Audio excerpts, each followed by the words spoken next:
فأعوذ بالله من الشيطان الرجيم بسم الله الرحمن الرحيم يا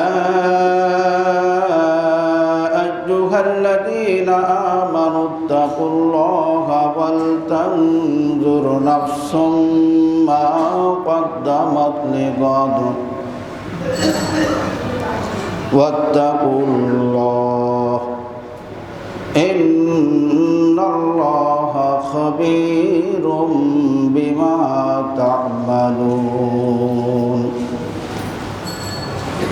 وقال رسول الله صلى الله عليه وسلم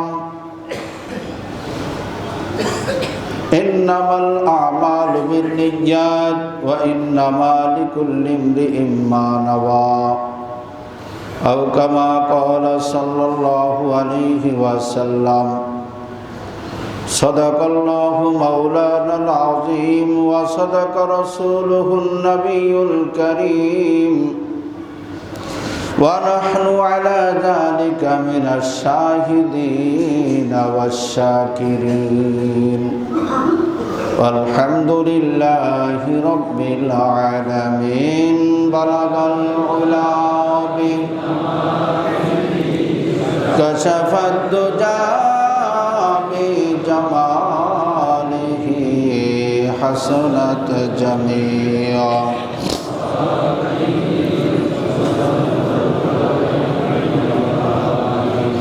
محمد کی آمد سراجا منیرا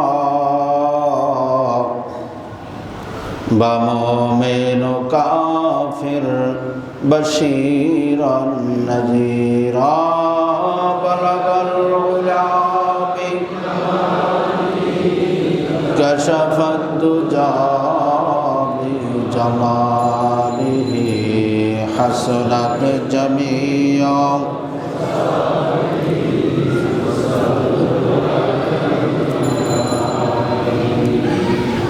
الحمد لله ثم الحمد لله আল্লাহ তাআলার শাহী দরবারে কালিমাতুশ শুকর গুজার করছি যিনি আমাদেরকে দুনিয়াবি হাওয়াজের থেকে হেফাজত করে আল্লাহ পাকের সন্তুষ্টি অর্জনের উদ্দেশ্যে জামে মসজিদে জমা হওয়ার তৌফিক দান করলেন। এই জন্য মহান সত্তার শাহী দরবারে শুকরিয়া আদায় করছি আলহামদুলিল্লাহ। বুজুর্গ তরিন আল্লাহ,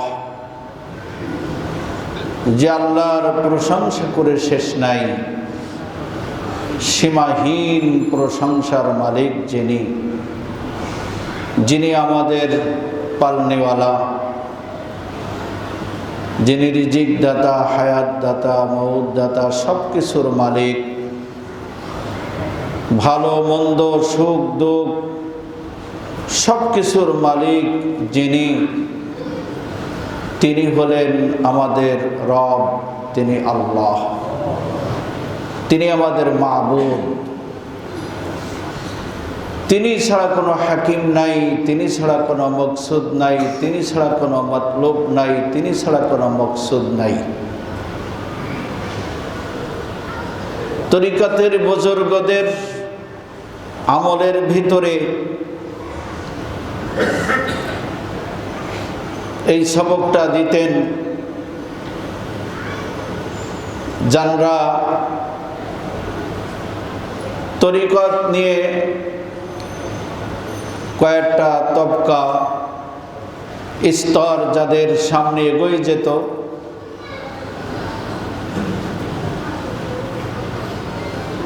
তারা খাস মুরিদানাদের এই সবকগুলো দিতেন যে লা হাকিমা ইল্লাল্লাহ,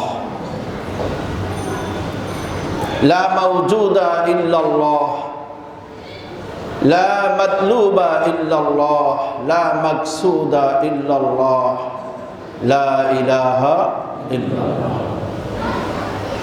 যে আমার মকসুদে জিন্দেগি, আমার উদ্দেশ্য, আমার হাকিম, আমার মাবুদ একমাত্র শুধুমাত্র কেবলমাত্র আল্লাহ।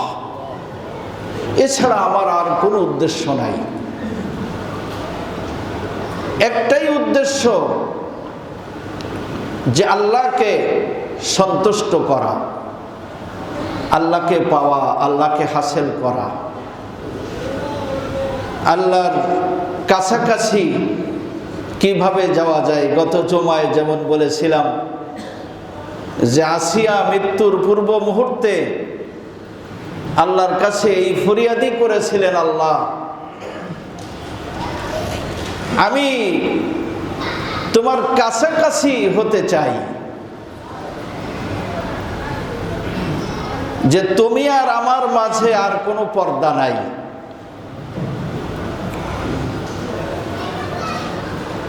যেমন নামাজের সময়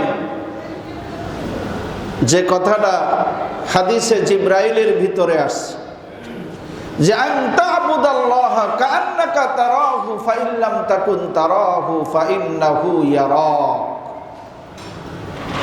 যে নামাজি নামাজে দাঁড়াইলে মনের ভাবটা এমন হতে হবে, এরকম একটা ধ্যান, এমন একটা খেয়াল দিলের ভিতরে পয়দা করা,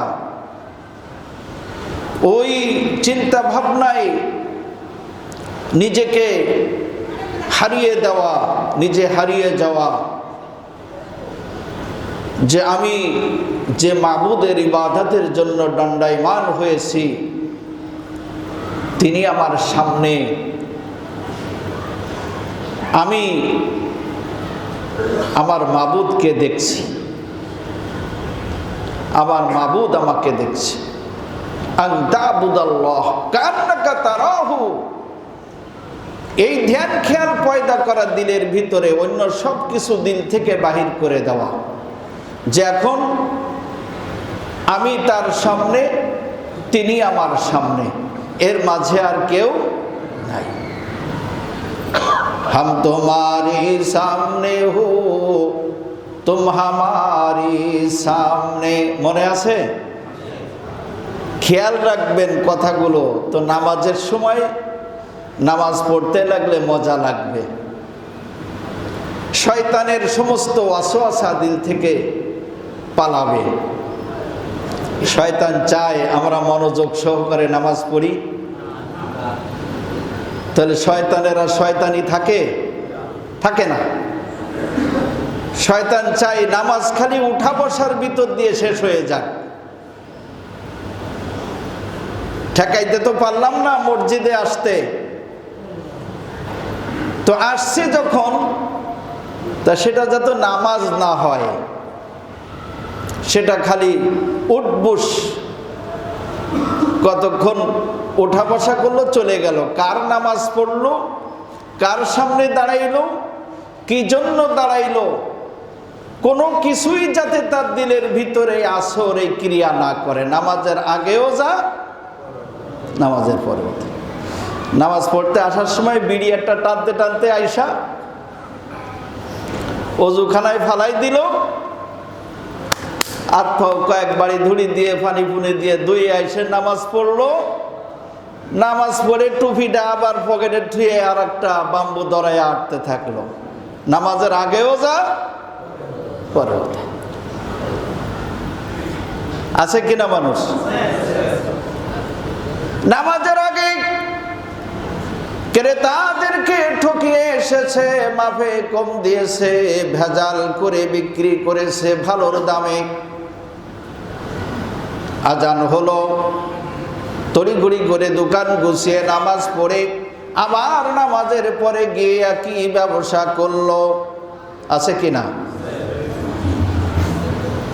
তো নামাজ পড়ছে, তার ভিতরে নামাজের কোনো আসর নাই। শয়তান চায় নামাজ পড়ো, কিন্তু নামাজে যেন তোমার কোনো পরিবর্তন না আসে। এই ওয়াসওয়াসা, এই ধোঁকা, এই প্রবঞ্চনা, এই খায়েশাত, এই কুপ্রবৃত্তি, এগুলো ভিতরে ঢুকায়। তো নামাজ পড়ে গেছি, নামাজের আগেও যা, নামাজের পর। 2 জুম্মা আগে বলেছিলাম, নামাজ পড়েও বেহেশতে যাওয়া যাবে না, আর নামাজ না পড়লে তো যাওয়ার কোনো প্রশ্নই নাই। তাহলে নামাজ পড়নেওয়ালা আর না পড়নেওয়ালা বরাবর। এক ছাত্ররে কিতাব ধরছে, আইনি সবকের একটু পিছনে গিয়ে কিতাব খুলে বলছেন পড়ো। তো পিছনের সবক যখন তার কোনো ইয়াদ নাই, সবক পড়তে পারে না, তো তার কি হয়েছে? খানদান না খানদান বরাবর। পড়া আর না পড়া এক সমান। কি কথা ঠিক কিনা? পিছন যখন তার কোনো ইয়াদ নাই, কিছুই পারে না, তো পড়ছে আর না পড়ছে, এটা কেমন হয়েছে? একরকম হয়েছে। তো বলা হয়েছে ফাওয়াইলুল লিল মুসাল্লিন। মুসাল্লি মানে কি? বেনামাজি। মুসাল্লি মানে কি?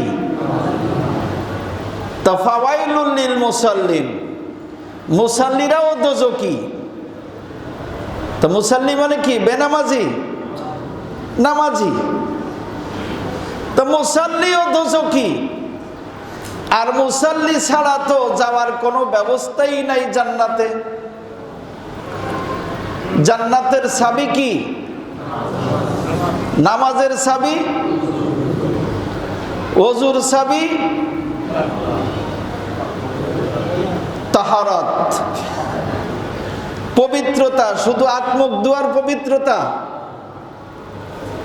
এই তাহারাত হলো এই বডি থেকে, এই 3.5 হাত বডি থেকে সমস্ত অপবিত্র জিনিস, যত বুরাই আছে, চোখের বুরাই, কানের বুরাই, দেমাগের বুরাই, কলবের বুরাই, সমস্ত নাজাসাত, নাজাসাতে গলিজা, নাজাসাতে খফিফা, শক্ত নাপাক, নরম নাপাক, জাহেরি নাপাক, বাতিলি নাপাক, সমস্ত নাপাক থেকে শরীরটাকে অজুর মাধ্যমে, অজুর আদার বিজু দাস্তা ওযু কোন, অজুর আদার বিজু দাস্তা ওযু কোন, মুসাল্লা বার জমিন দাস্তা নামাজ কোন।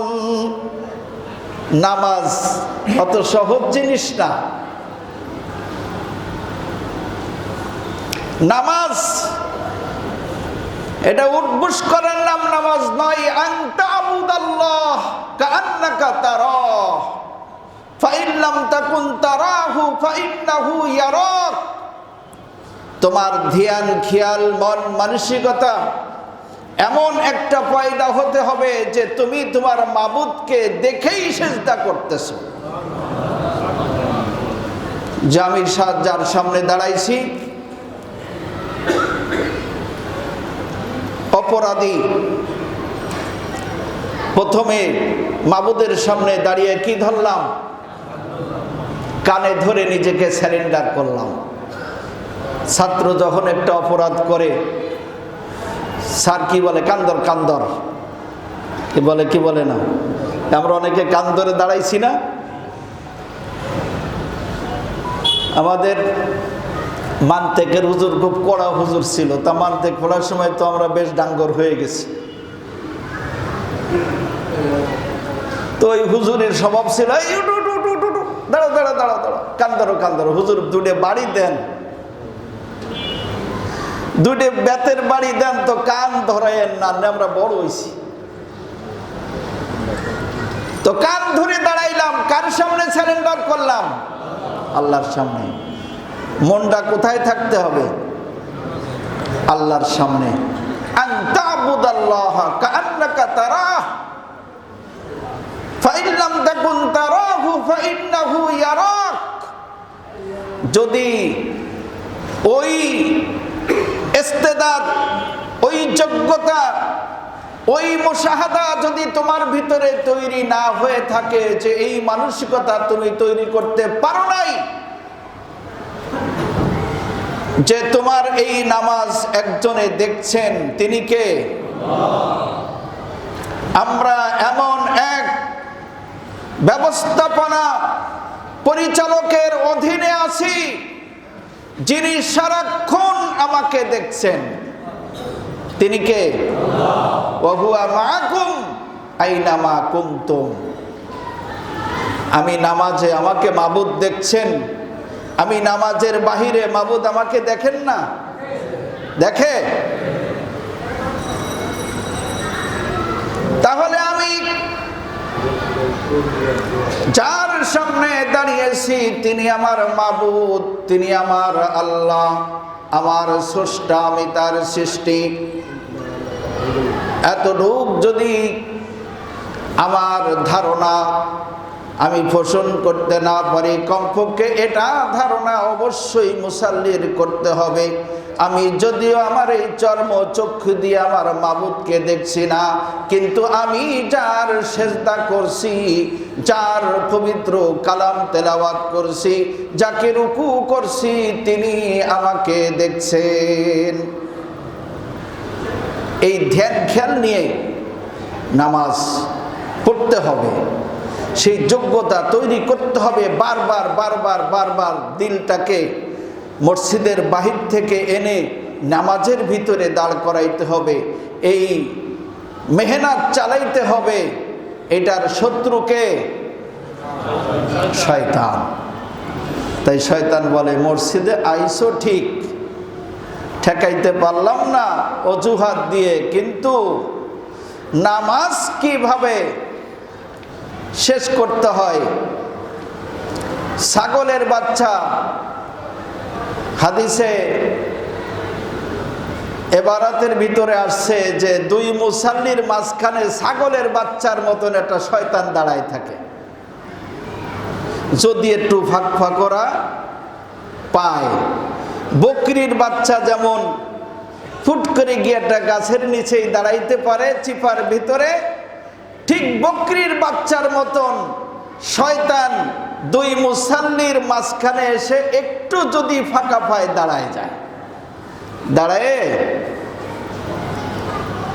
আল্লাযী ইউওয়াসবিসু ফি সুদুরিন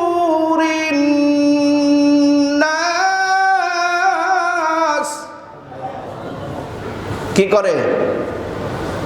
ইউওয়াসবিসু ফি সুদুরিন নাস, মানুষের কলবির ভিতরে ওয়াসওয়াসা ঢালতে থাকে, মিনাল জিন্নাতি ওয়ান নাস। দুই দল, এটা জিন জাতি, মানুষ নাই, আছে, মানুষও ক্ষতি করে। একজনে নামাজে এসে দাঁড়াইছে, গালে এত দুর্গন্ধ, সুবহানাল্লাহ সুবহানাল্লাহ সুবহানাল্লাহ বলতেছে, এই যে হাওয়া বেরোচ্ছে আর একজনের বমি আসতেছে, আছে কি না? কি টানছে?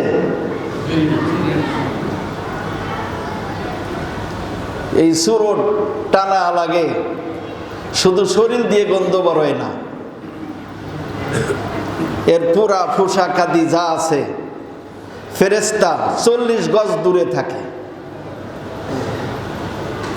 আর শুধু বিড়ির গন্ধ না, নামাজ, কাপড় আপনার পুরানা হোক, আপনি মানুষটা কালো হন, এটা দোষ নাই, ছিঁড়া কাপড় হোক, এটাও দোষ নাই,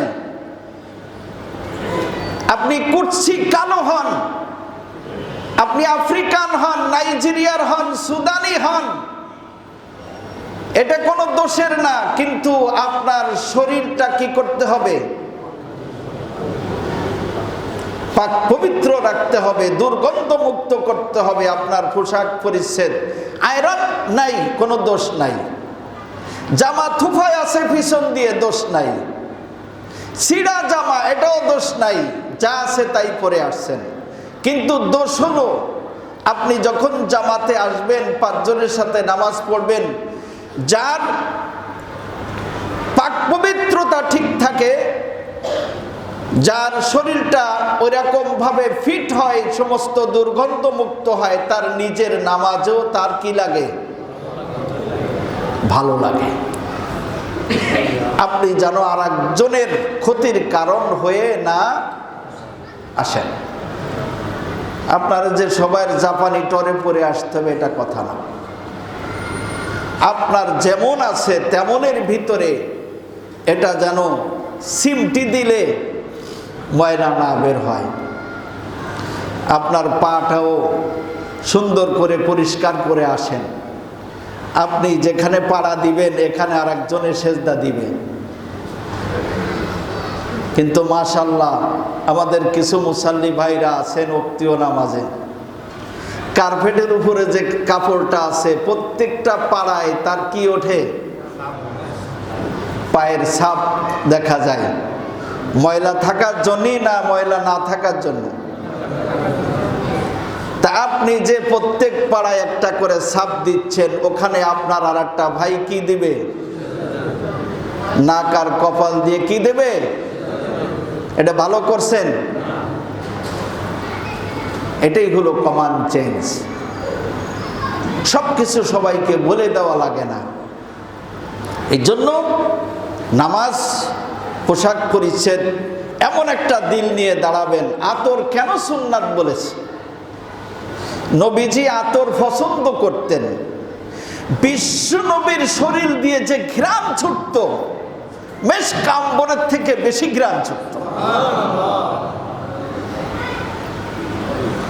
মেশক আম্বরের থেকে অনেক বেশি সেন্ট সারাক্ষণ নবীর শরীর থেকে বের হতো। তারপরেও তিনি কি লাগাতেন? কি লাগাতেন? আতর লাগাতেন।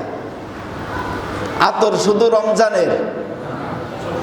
হ্যাঁ, নামাজে আসলে আপনিও লাগান, আপনার কাছেও একটু কি লাগবে? ভালো লাগবে। নামাজ প্রস্তুতি, এটাকে যেই সেই ইবাদত মনে করবেন না। যত ইবাদত আছে সবচাইতে দামি ইবাদত হলো নামাজ।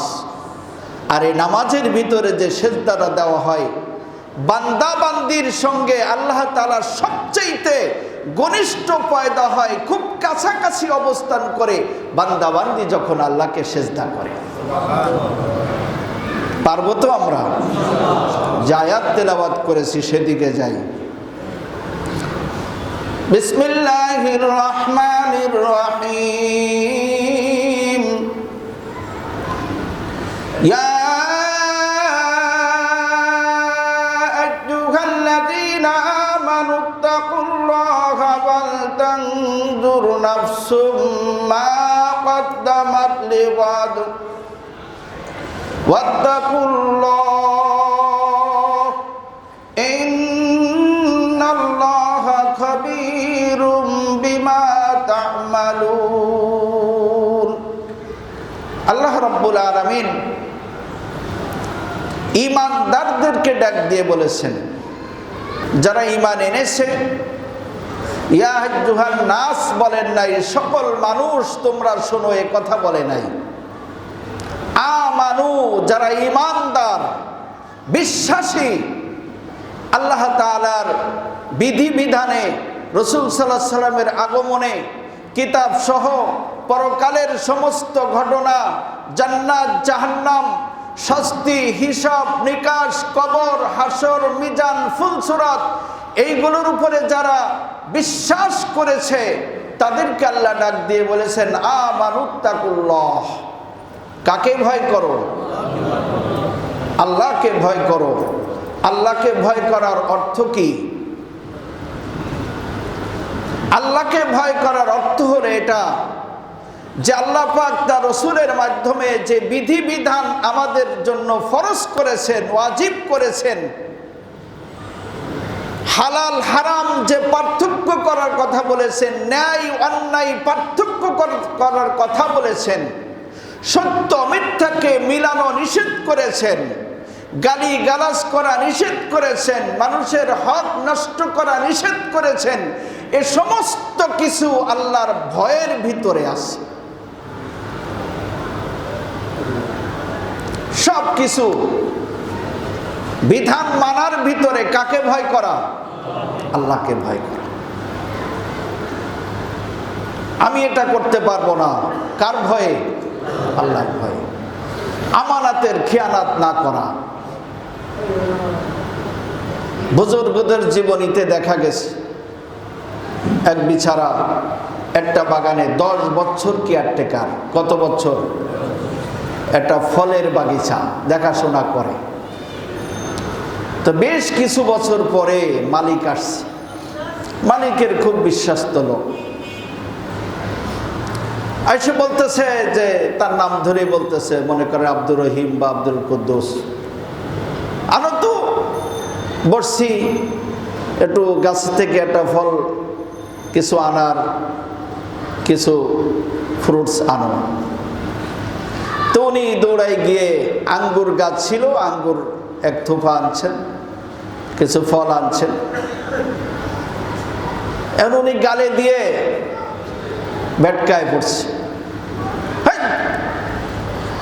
নির্বোধ, কোনো বোধ নেই তোমার, কি আনছো এটা, টক, খাওয়া যায় নাকি এটা, ভালো দেখে আনবে না, তুমি এত বছর বাগানে থাকো। তো তিনি বলতেছে যে, আপনার বাগানে থাকি ঠিক, কিন্তু এই 10 বছরে আপনার কোন বাগানের কোন ফলটা টক আর কোনটা মিষ্টি আমি জানি না। এর অর্থ কি? খালি খায়। মালিক, কোন গাছের আঙ্গুর মিষ্টি কোনটা টক এটা আমি জানি না, তাই আপনাকে জেনে আনতে পারি নাই, না জেনেই আনছি। এই 10 বছর তুমি বাগানে থাকো, একটা ফল তুমি গালে দাও নাই, আপনি তো দেখে রাখতে বলেছেন, খাইতে তো বলেন নাই। কার ভয়ে? আমাকে মালিক খাওয়ার অনুমতি দেয় নাই, আপনি খাওয়ার অনুমতি দিছেন, বলছেন এটাকে দেখশুন করে রাখবা, বাস আমি দেখাশোনা করে রাখছি।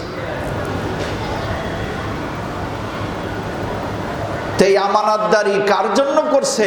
কার ভয়ে? আল্লাহর ভয়ে। খলিফা আমার মরুভূমিতে সফর করছে, বকরির রাখাল দেখে ডাক দিয়েছে, পিপাসা লাগছে। রাখালকে বলছে, রাখাল তোমার তো অনেকগুলো বকরি দেখা যায়, আমার খুব পিপাসা, ক্ষুধাও আছে, তোমার বকরি থেকে একটু দুধের ব্যবস্থা করে আমাকে দাও, পান করি। বকরি রাখাল বলছে, মুরব্বি, আমি যে মালিকের রাখালি করি, ওই মালিক আমাকে এই বকরিগুলো দেখে শুনে রাখার অনুমতি দিয়েছে, এই দুধ দহন করে কাউকে পেলাইবার অনুমতি আমাকে দেয় নাই, আমি দিতে পারবো না, সে অনুমতি আমি পাই নাই। কার সামনে বলছে? হযরতে ওমর ফারুক রাদিয়াল্লাহু তাআলা আনহু, অর্ধ পৃথিবীর বাদশা। তো ওমরের শরীর ছিঁড়ে উঠছে, এই মরুভূমিতে এত বড় একটা তাকওয়াবান, এত বড় ঈমানদার এই বাচ্চা, সুবহানাল্লাহ। তাহলে আর একটু পরীক্ষা করা যাক, ছেলেটা আসলে কি আমানতদার। খলিফা ওমর এবার ওই ছেলেকে পরীক্ষার জন্য বলছে যে, একটা কাজ করো, অনুমতি যেহেতু নাই, তুমি একটা বকরি অল্প কিছু টাকায় আমার কাছে বিক্রি করো, তুমিও কিছু টাকা পাও, আমারও কিছু উপকার হোক। বলে, আমার মালিক যখন জিজ্ঞাসা করবে বকরিয়াটা কম কেন, ওমর রাদিয়াল্লাহু তাআলা আনহু জানবার জন্য বলছেন, তুমি বলবা একটা বকরি বাঘে খেয়ে ফেলছে, টেস্ট করতেছে, বলতেছে আপনি কে, আপনাকে তো আমি চিনি না, তবে শুনুন যে মালিক আমাকে বকরি রাখার জন্য দিয়েছেন, আমি যদি বলি একটা বকরি, কিন্তু আপনি আমাকে এই কথার জবাব দিন, হাসরের ময়দানে আল্লাহর সামনে কি জবাব দিব?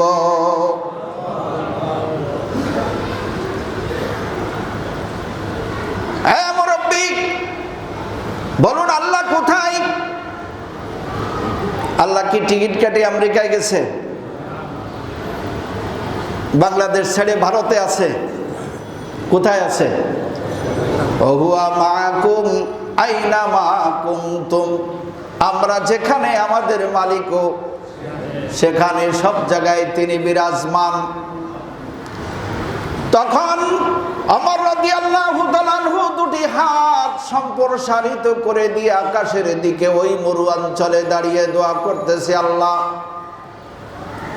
তোমার হাবিবের তালিম, তাকওয়া, পরহেজগারি আজকে এই ধুধু বালুর ময়দানে এই পর্যন্ত তালিম এসে গেছে। মরুর একটা বকরি রাখালো এখন আল্লাহকে ভয় করে। আমরা সুযোগ যদি পাই কোন পর্যন্ত খাই, কত পর্যন্ত? ভিটে হারা করে দিতেও কি করি না? একটা লোক নিঃস্ব হয়ে রাস্তায় চলে যাক, আমার কিছু যায় আসে না। আমি কি হইছি? কি হইছি? আমি পয়সার মালিক হইলাম, আমি বড় লোক হইলাম, আমি সমাজে প্রতিষ্ঠিত হলাম, আমার দ্বারাই কত মানুষ নিঃস্ব হয়ে গেল আমার ধোঁকায়, আমার চলনায়, আমার কুবুদ্ধিতে, আমার ক্যাপাসিটিতে, আমার ক্ষমতার জন্য কত মানুষ নিঃস্ব হয়ে গেল, পথ হারা হয়ে গেল, বাড়ি হারা হয়ে গেল, ব্যবসা বাণিজ্য থেকে বঞ্চিত হয়ে গেল। তাতে আমার কিছু যায় আসে না। আমি কি হইছি? পয়সাওয়ালা হইছি। ইন তাকু মিসকালান, ইন তাকু মিসকালান হাব্বাতান, পরিষ্কার একটা সরিষার দানা পরিমাণ ও হিসাব ভালোরও হবে কি? মিসকালা হাব্বাতিন, একটা সরিষার দানা যদি হয়, ইন তাকু, পরিষ্কার শব্দ বলেছে, হিসাবের দিন কে হিসাব করবে? কে? আল্লাহ। এই শব্দ এখানে ব্যবহার করা হয়েছে। হিসাব করতে গিয়ে যদি একটা সরিষার দানা পরিমাণও হয়, সেটা ভালো হোক সেটা মন্দ হোক, সেটাও হিসাবের পাল্লায় উঠাইবেন কে? আল্লাহ খুঁজে পাবেন কে? আমি অনেক গোপনে করছি, কেউ দেখে নাই। আছে এরকম? এমন গোপন আছে যে কেউ দেখে নাই? আছে? কেউ দেখে না, কে দেখে? কেউ শুনে না, কে শুনে? আল্লাহ। এটাই ভয় করা। আমানুত্তাকুল্লাহ ওয়াল তানজুর নাফসুম মা কদ্দামাত লিগাদ, খালি হাতে যেতে নিষেধ করেছে, খালি হাতে পাড়ি দিও না। অনেক লম্বা সফর, অনেক দূরের সফর। কত লম্বা সফর?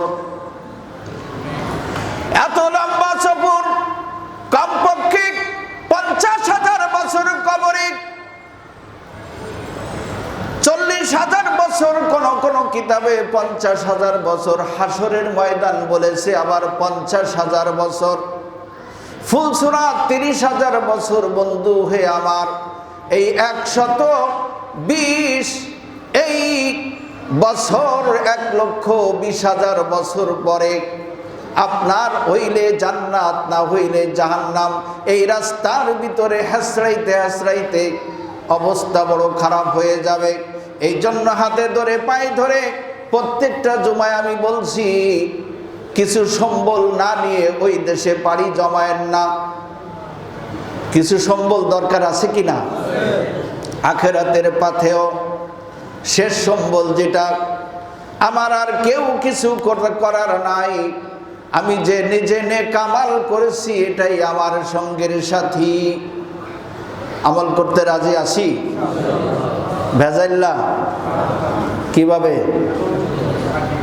আমানতদারির সাথে। কিসের সাথে? এই আমানতদারির পরের থেকে ইনশাআল্লাহ আগামী জুমায় বয়ান হবে। আমা তাওফিক ইল্লা বিল্লাহ। কমিটির মাসিক একটা হিসাব আছে, এখন উনি হিসাবটা দিবেন আপনাদের।